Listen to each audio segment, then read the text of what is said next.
ದಿನದ ಹಳೆಯ ಸಾಂಬಾರನ್ನ ಪದೇ ಪದೇ ಬಿಸಿ ಮಾಡಿ ಬಡಿಸಿದ್ದ ವಿಚಾರಕ್ಕೆ ಪತಿ ಪತ್ನಿಯ ನಡುವೆ ಗಲಾಟೆ ಉಂಟಾಗಿ ಮನನೊಂದು ಪತ್ನಿ ಕೀಟನಾಶಕ ಸೇವಿಸಿ ಆತ್ಮಹತ್ಯೆ ಮಾಡಿಕೊಂಡ ದುರ್ಘಟನೆ ನಡೆದಿದೆ.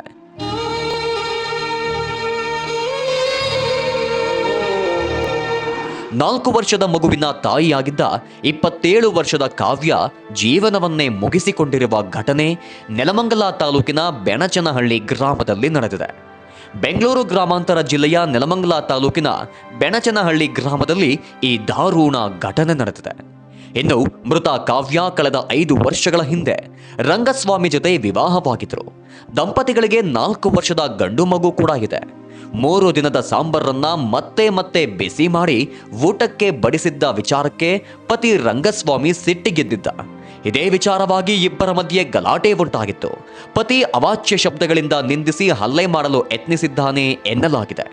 ಇದರಿಂದ ಮನನೊಂದ ಕಾವ್ಯ ಹೊಲದಲ್ಲಿ ಬೆಳೆಗಳಿಗೆ ಬಳಸಲು ಇಟ್ಟಿದ್ದ ಕೀಟನಾಶಕವನ್ನ ಸೇವಿಸಿದ್ದಾಳೆ. ನಂತರ ವಾಂತಿ ಮಾಡಿಕೊಳ್ಳುವ ವೇಳೆ ಕುಟುಂಬದವರಿಗೆ ಘಟನೆ ಗೊತ್ತಾಗಿದೆ. ತಕ್ಷಣವೇ ಕಾವ್ಯಾಳನ್ನ ಆಸ್ಪತ್ರೆಗೆ ದಾಖಲಿಸಲು ಕರೆದೊಯ್ಯಲಾಗಿದ್ದು, ಆದರೆ ಮಾರ್ಗ ಮಧ್ಯೆಯೇ ಆಕೆ ಸಾವನ್ನಪ್ಪಿದ್ದಾಳೆ. ಮೃತದೇಹವನ್ನ ನೆಲಮಂಗಲ ಸಾರ್ವಜನಿಕ ಆಸ್ಪತ್ರೆಗೆ ಮರಣೋತ್ತರ ಪರೀಕ್ಷೆಗೆ ಕಳುಹಿಸಲಾಗಿದೆ. ಈ ಸಂಬಂಧ ದಾಬಸ್ಪೇಟೆ ಪೊಲೀಸ್ ಠಾಣೆಯಲ್ಲಿ ಪ್ರಕರಣ ದಾಖಲಾಗಿದ್ದು, ಪೊಲೀಸರು ಮುಂದಿನ ತನಿಖೆ ಕೈಗೊಂಡಿದ್ದಾರೆ.